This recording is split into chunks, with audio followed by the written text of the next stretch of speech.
أعوذ بالله من الشيطان الرجيم بسم الله الرحمن الرحيم وإذ نجيناكم من آل فرعون يسومونكم سوء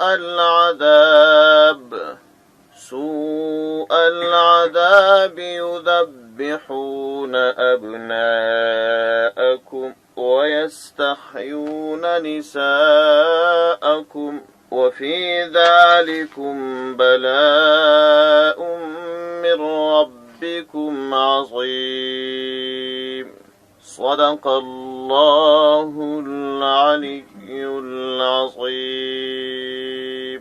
سورة بقرة آیت نمبر 49. د دې آیات کریمه څخه شروع بیا تر ډیره ځایه پورې رب عز وجل د بني اسرائیل قوم قصه بیانوي او په دې قصه کې چې کوم انعامات رب عز وجل پر بني اسرائیل قوم باندې کړي دي هغه بیانوي او کوم عجیب واقعات او حالات چې د دې په قوم کې رامنځته سوي دي عام مسلمانان تر قیامت پورې په خبري د دې لپاره چې د هر ټکي او د هرې نکتې او هرې پیښې څخه خلک عبرت واخلي. د رب عز وجل کارونه کله داسې وي چې د عقل خلاف وي، یعنی دا چې ظاهرا عقل دا فیصله کوي چې دا کار ممکن نه دی خو الله عز وجل هغه کار کړي. په داسې حالاتو کې نو بیا عقل په تحیر او په تعجب کې پاته سي. د تحیر او د تعجب وروسته نو بیا چې کم د الله فیصلې هغه ته تسلیم سي چې یاره بېشکه الله کارونه ستر دي. اصلا بني اسرائیل قوم دا د یعقوب علیه السلام اولاده ده. که ستاسو یاد دي مخکې مو دا خبره وکړه چې اسرائیل دا د دوو لفظو څخه جوړ دی. اسراء دا په عبراني ژبه کې عبد توایي بنده، ایل په عبراني ژبه کې خدای توایي. نو د اسرائیل ترجمه چې په عربي ژبه وسی معنا یې ده عبد الله، د الله بنده. او دغه عبد الله د یعقوب علیه السلام نوم و ټول بني اسرائیل ته د یعقوب علیه السلام اولاده ویل. ای بني اسرائیل، ای بني یعقوب. یعقوب علیه السلام هغه مهال مصر ته راغلی چې د زوی حضرت یوسف علیه السلام واک ته رسېدلی او د مصر باچا و. اوږده قصه یې ده چې وروسته بیا راځي. یعقوب علیه السلام چې سره د خپله فامیله مصر ته راتلی دغه مهال د کورنۍ د غړو شمیر 2 تنه و. په مصر کې اوسېدل او په مصر کې د دې توالد او تناسل وو او پر مصر باندې د دې حکومت وو. باچاهان، واکمنان، شاهان دی و تر داسې اندازې پورې چې فرعونیان دا راپورته سوه، قبطیان دا راپورته سوه، دی یې د واکه وغورځول او تر داسې اندازې چې پر واک یې پرې نه شول بلکې ټول یې د ځان غلامان جوړ کړل. دغه مهال چې د موسی علیه السلام وخت راتلی دوی 6,10,000 انسانان وو. هلته 2 تنه وه. تر دې زمانې پورې د دوی شمېر 6,10,000 انسانان جوړ سوي وو. خو ټول فرعونیانو د خپلو ځانو غلامان جوړ کړي وه. فرعون چې کله واکمن و او دوی ټول غلامان جوړ کړي وه. یو ورځ یې خوب لیدی. په خوب کې ولیدل چې د دې بني اسرائیلو د کورونو د طرف څخه یو اور راغلی او د فرعون قصر او ماڼۍ دا یې وسوځل. سهار یې دستي نجومګران او ساحران و جادوګران دا راوغوښتل او ورته ویل چې ما خو تېره شپه داسې خوب لیدلی دی. هغوی د ده د خوب په تعبیر او د نجومګرۍ په قانون باندې تحقیق وکړي. بیا یې ورته وویل چې اصلا خبره دا ده دا ستا د خوب تعبیر دا وایي چې په دې بني اسرائیلو کې به یو ماشوم پیدا سي. هغه ماشوم به ډېر لوړ انسان جوړ سي او د هغه ماشوم د لاس څخه به ستا حکومت راچپه سي. دا ټول بني اسرائیل قوم چې تا زیریدست او خپل غلامان جوړ کړي دي دا به ستا څخه آزاد او ستا حکومت به راچپه سي. نو ده دستي خپل مشاورین راوغوښتل. په هره زمانه کې خو د باچا په دربار کې ځینې مشاورین وي غوړمالان د باچا سره. باچا چې هر کار کوي دی بس صحیح دی باچا پر هر واکمن باندې دا غوړمالان راګرځېدلي.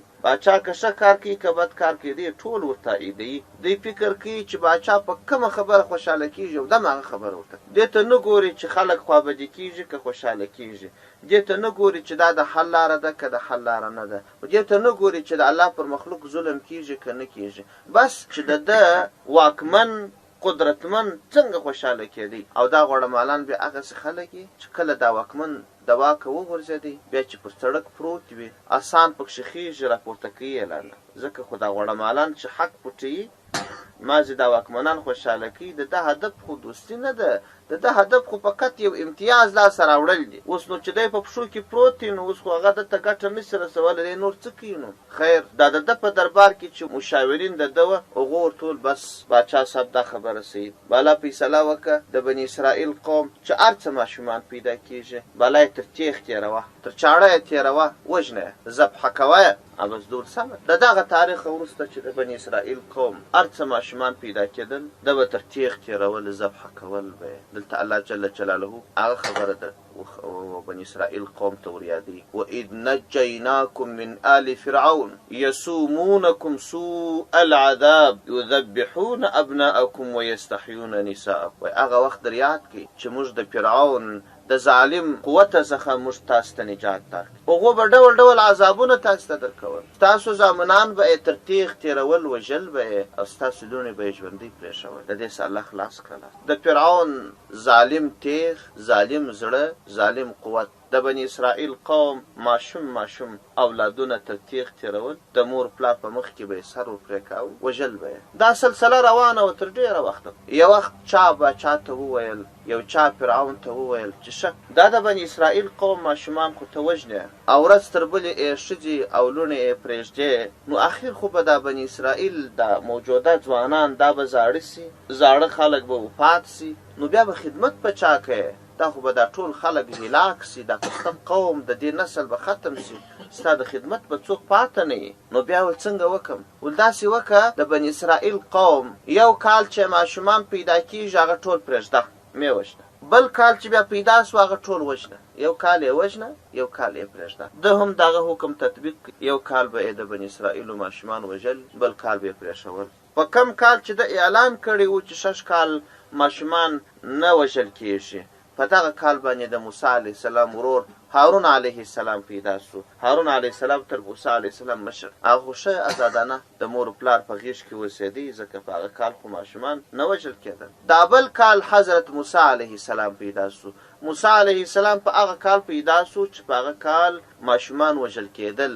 موسی اصلا چاړې ته ویل کېږي، دی هم د چړې په کال باندې پیدا سوی، خو الله نجات ورکړي. دلته چې بیا موسی علیه السلام څنګه رالوی سو او څنګه یې نجات پیدا کړي، دا د دې قصه په قرآن عظیم شان کې الله عز وجل داسې تېره و بیره راوړې ده مخکې وروسته، ځکه دی په عمل کې ډېر کاږه وه، احسان فراموشه وه او هماغرضه وه، انتقاد جویه وه، مصلحت خوښونکې نه وه، بس د انتقاد ځایونه یې ډېر خوښېدل.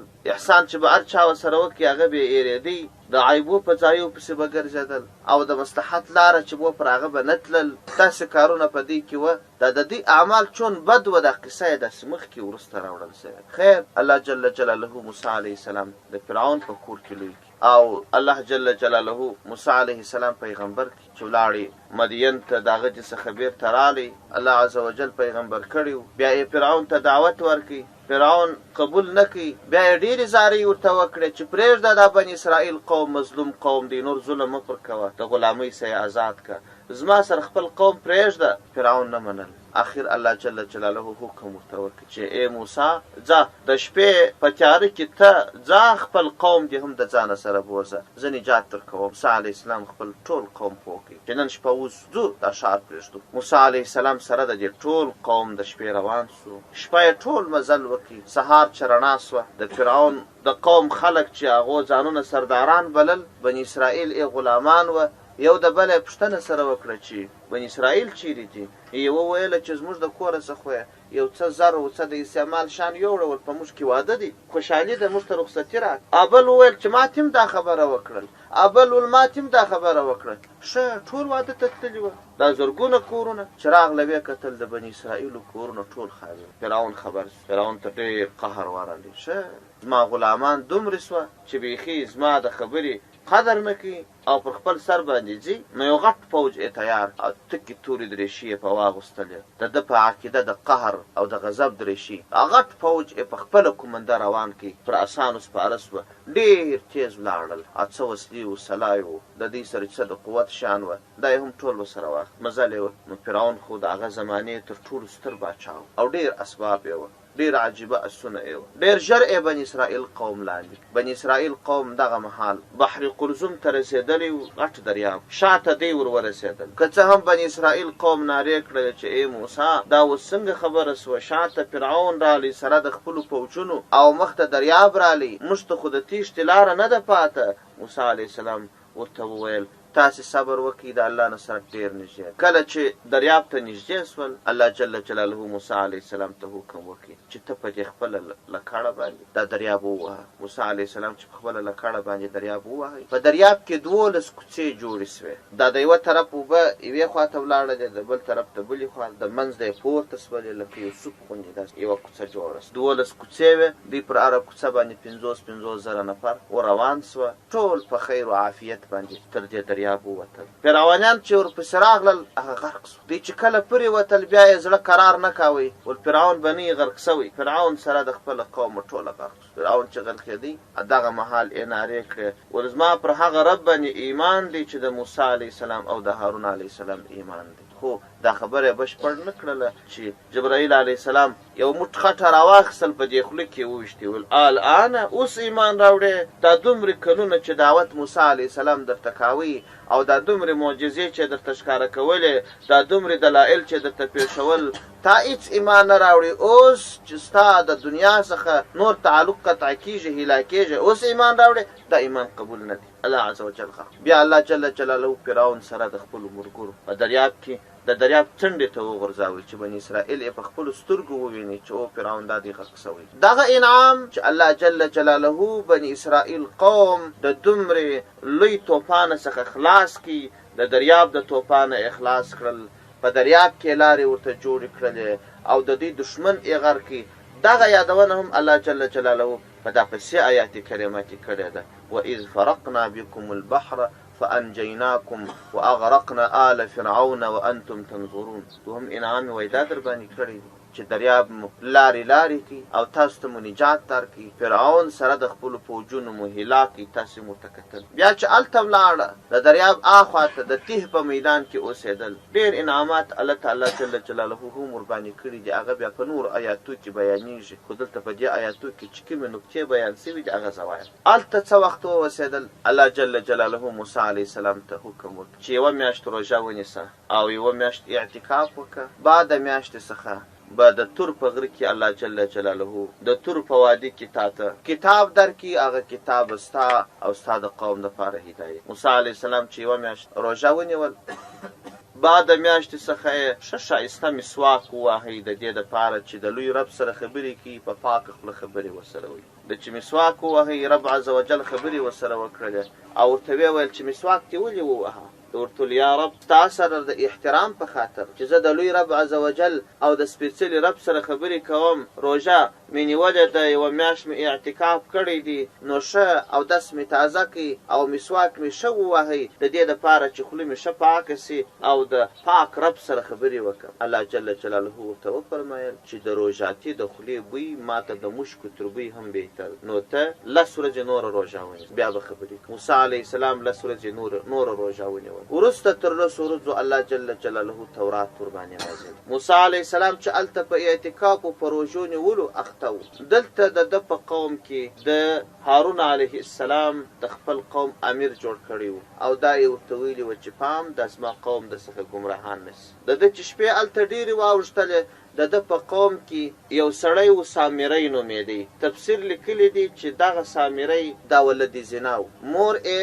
د یو چا سره زنا کړې وه، بیا چې کله دی پیدا سوی و د ده په پیدایش باندې ادامور شرمېدل، نو دا ماشوم یې وړی و په ځنګله کې غورځولی و. الله جل جلاله د خپلو مخلوقاتو حفاظت کوي. هلته په ځنګله کې الله جل جلاله جبرائیل علیه السلام دته مقرر کړی و او هلته یې دته عسل راوړل، هلته یې شیدې ورته راوړلې، خوراک یې راوړي. هلته په ځنګله کې دی لوی سوی بیا راغلی و د بني اسرائیل قوم سره یو ځای سو. نو وایي دغه سامري جبرائیل علیه السلام پیژندي. دلته چې د دې دریاب په راوښتلو کې جبرائیل علیه السلام راغلی و، ده لیدلی و، پیژندلی و چې دا جبرائیل علیه السلام د انسان په شکل راغلی.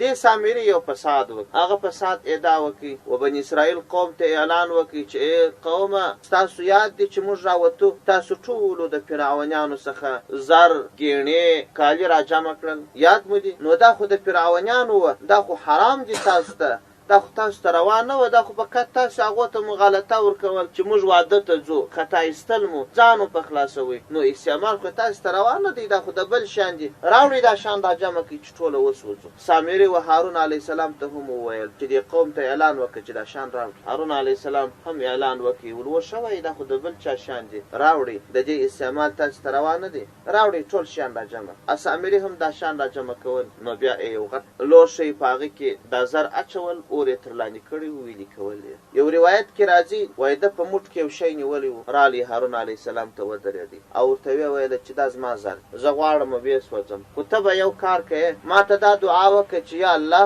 سامرۍ چې څه وایي هغسې وکړه، باره زه د خپل زر اور ته ور اچوم، که نه یې ور اچوم. هارون علیه السلام هم ورته وویله چې تا څه غوښتنه یې هغه دې الله پوره کړي. دا ګردو خلکو خپل زر واخیستله، اور ته یې واچول، تیم واچوه. نو وایي هارون علیه السلام چې دعا وکړه د پیغمبر دعا ګر سره الله نه ردوي. دا دعا وکړه چې الله د دې زرو څخه یو ګیلګۍ جوړ کړي، د غوایي بچی. هغه چې دا زر دی غورځولې وه، دا ګېڼۍ یې غورځولې وې، یو دم د هغو څخه یو ګیلګۍ جوړ. او بل روایت کې راځي چې ده داسې وکړل په دې مځکه کې یې د خاورو یو غالب جوړ کړي. دا زر چې ویلېدل ګرده یې دا غالب ته راتویول، چې هغه زر راتوی سوه دې غالب ته، هغه زر وچ سوه، هغه ستیا خپله ګیلګۍ سوه. نو بیا ده د ځانه سره یو ډول خاوره ساتلې وه. هغه خاوره چې ما درته وویل چې د جبرائیل علیه السلام پیژندي. جبرائیل علیه السلام چې کله راغلی و او دوی د دریاب پر هغه غاړه باندې وه، دغه سامري پیژندلی و. نو جبرائیل علیه السلام د جنت پر یو اسپه سپور و، هغه د جنت اسپې چې به هر ځای قدم کښېښوی ده به ژر هغه خاوره راواخله. د جنت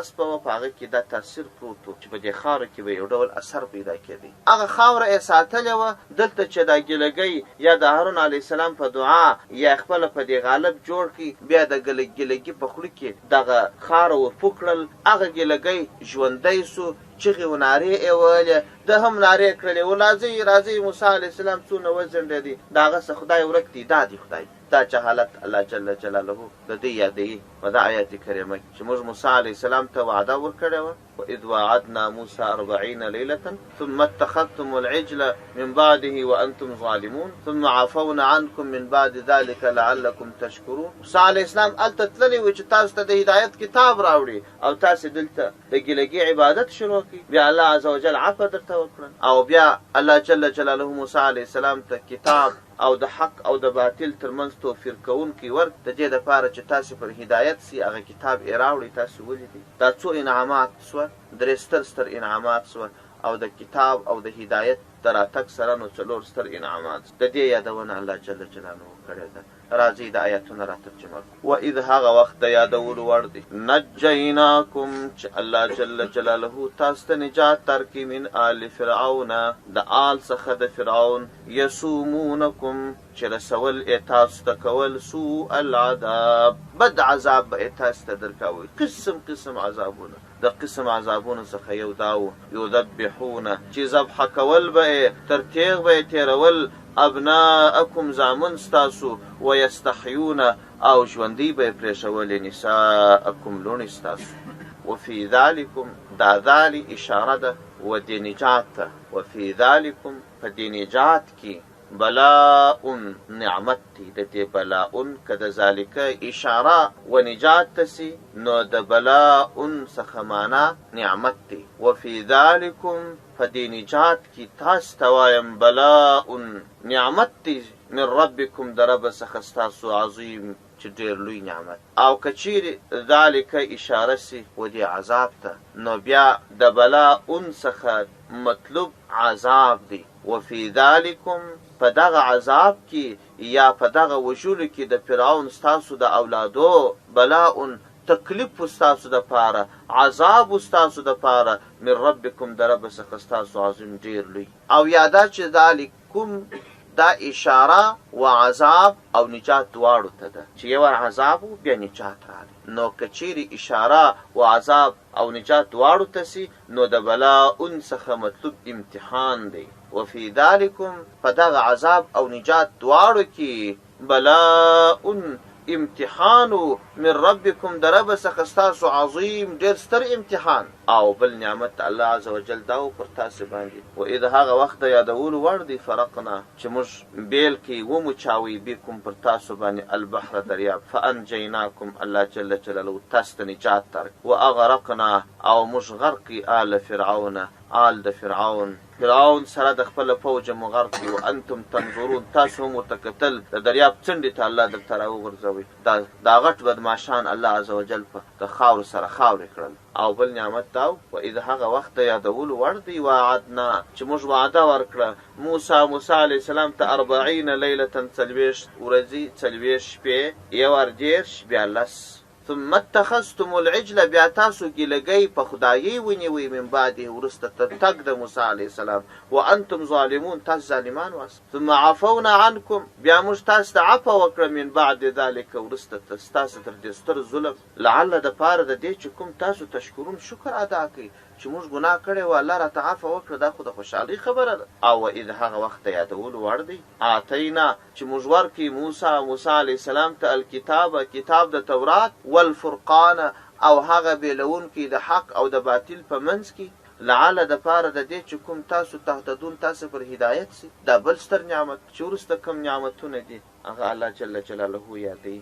سبحان ربك رب العزة عما يصفون وسلام على المرسلين والحمد لله رب العالمين.